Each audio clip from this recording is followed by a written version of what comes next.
Today's story from Paternity Court is one of those cases that leaves you shaking your head from start to finish. This is the case of Fain v. Jeter, where a broken marriage, repeated infidelity, and years of doubt all collide over the paternity of two young boys. Miss Fain comes to court with her estranged husband, Mr. Jeter, claiming he is the biological father of her two sons, 4-year-old Anton and 2-year-old Kingston. She openly admits she cheated during the marriage, but insists she was a careful cheater and is confident the children belong to him. Mr. Jeter, on the other hand, is absolutely certain they are not his. He believes Miss Fain is trying to pin the children on him simply because they are still legally married. Miss Fain explains that she's been raising the boys alone and says Anton is struggling without a father figure. She wants Mr. Jeter to step up and help, but he refuses, saying he will not raise children he believes belong to another man. Their relationship started back in 2010 after meeting on a chat line.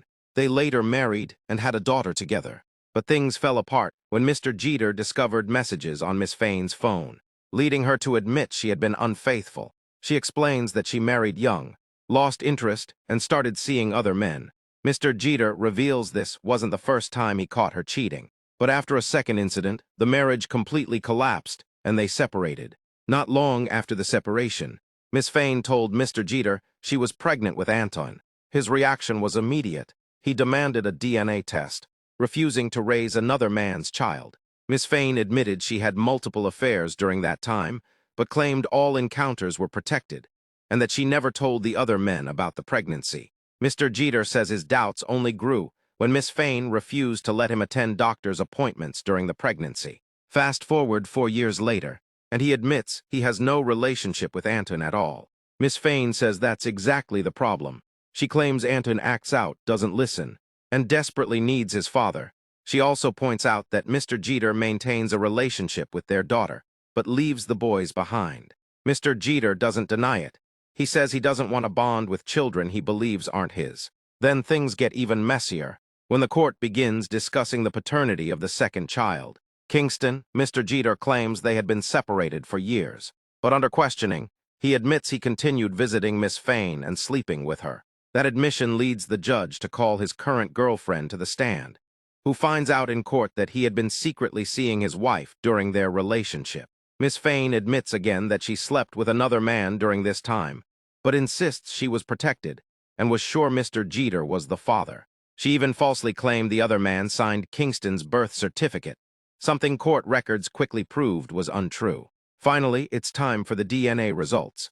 These results were prepared by DNA Diagnostics, and they read as follows. This result is for Antoine. In the case of Fain versus Jeter, when it comes to 4-year-old Antoine Jeter, it has been determined by this court. Mr. Jeter, you, the father. Told you. All right. I'm ready for Kingston's results. Jerome, these results were prepared by DNA Diagnostics as well, and they read as follows. In the case of Fain versus Jeter, when it comes to 2-year-old Kingston, it has been determined by this court. Mr. Jeter, you are not the father. The court reveals that Mr. Jeter is the biological father of Anton. After years of doubt, he says he's ready to step up and be there for his son. But when it comes to Kingston, the results show Mr. Jeter is not the father. Miss Fain confirms the child belongs to another man from her affair, who has also denied paternity. The judge ends the case by urging both parties to address their emotional and legal issues, including their unresolved marriage, child support, and the need for counseling. So now I want to hear from you. Do you think Mr. Jeter was wrong for staying away all these years? Or do you understand why the doubt kept him distant? Drop your thoughts in the comments.